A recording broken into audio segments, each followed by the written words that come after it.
Encore moins, mais parce que le Seigneur me demande de vous redire aussi quelque chose d'important. Nous venons prêcher dans les églises au nom de Jésus. Est-ce suffisant?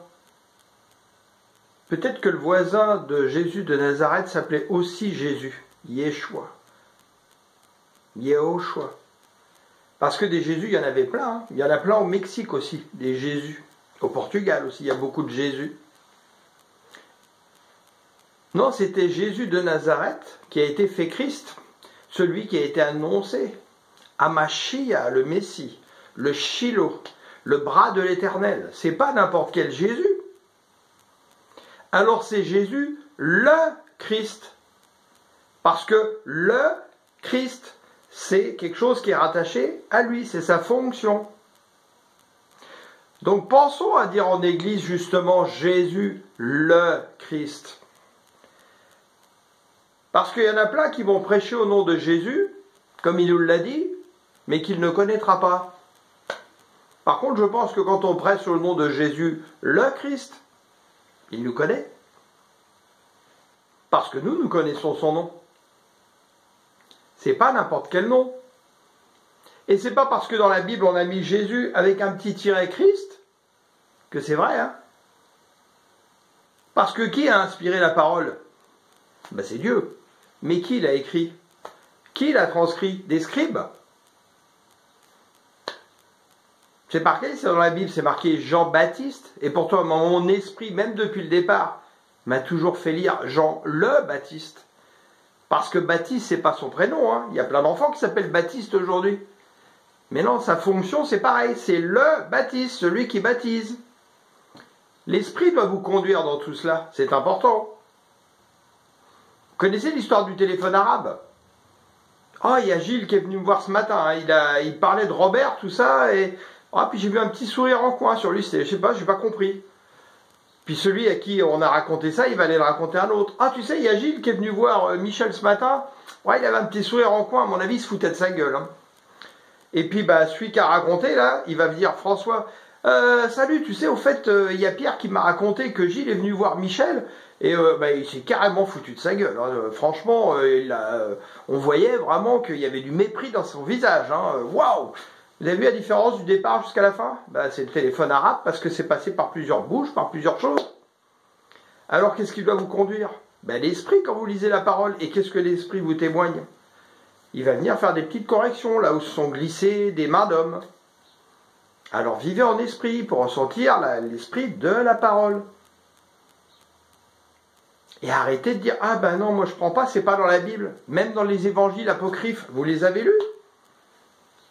L'évangile de Thomas, il y a des véritables pépites, des trésors. Le Saint-Esprit vous les révèle quand vous les lisez. Non, c'est pas dans la Bible, moi je lis pas. On est évangéliste? On vient critiquer sans arrêt les catholiques? Vous faites la même chose qu'eux. Vous faites la même chose que les pharisiens et les sadducéens. Vous sondez les Écritures, a dit le Christ, croyant avoir en elles la vie éternelle. Pourtant, elles rendent témoignage de moi. Ne soyons pas des adorateurs de la parole écrite, de ce qu'on voit là. C'est pas un roman qu'on est en train de lire, c'est la parole vivante. Laissons-nous conduire par l'Esprit. Avez-vous déjà lu l'évangile de Marie de Magdala, où malheureusement il manque des pages? C'est extrêmement intéressant. Il y a des choses très révélatrices dedans. Creusez, cherchez, fouillez. Pourquoi des hommes ont décidé que ça, vous n'auriez pas le droit de le lire? Et si Dieu, lui, il a envie que vous le lisiez, écoutez plutôt Dieu que les hommes. Progressons, grandissons. L'aigle, il se déploie, l'homme fortifié, l'homme fait, il déploie ses ailes. Alors mes frères que j'aime, mes sœurs que j'aime, je vous implore au nom de Jésus le Christ, Yeshua, Mashiach, écoutez plutôt le Saint-Esprit de Dieu qu'écoutez les hommes, grandissez, et c'est pas parce que moi je vous dis quelque chose que vous devez l'absorber comme ça. Demandez au Saint-Esprit de vous guider, demandez au Seigneur de vous guider.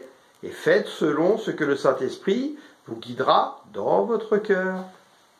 Et faites-en de même pour chaque personne qui vient vous parler au nom de Jésus. Le Christ.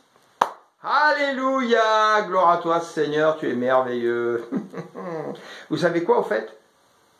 Je sais pas quelle Bible vous avez, hein, mais moi j'ai vu ton nom dans la Bible. Ben oui, j'ai vu le nom de ton nom et le nom de ton pasteur. Il était marqué dans la Bible. Ben je sais pas, moi ma Bible elle fait plus de 8 milliards de pages, donc forcément j'ai beaucoup de mal à la refermer. Mais en fait, le Seigneur a gravé la Bible ici, là, tu vois. Et c'est ce qu'il avait dit dans sa parole. Je viendrai graver mes lois dans ton cœur. Vous êtes des adorateurs du bout des lèvres et non pas de votre cœur. Ça vous dit quelque chose? Alléluia. Notre Seigneur est merveilleux. Je vous aime. Soyez bénis, bénis, bénis abondamment. Richement, richement, richement bénis.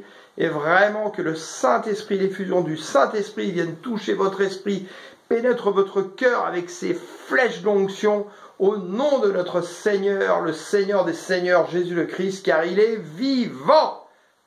Alléluia, lui l'Esprit vivifiant qui vient nous régénérer par son Saint-Esprit. Amen, amen, amen.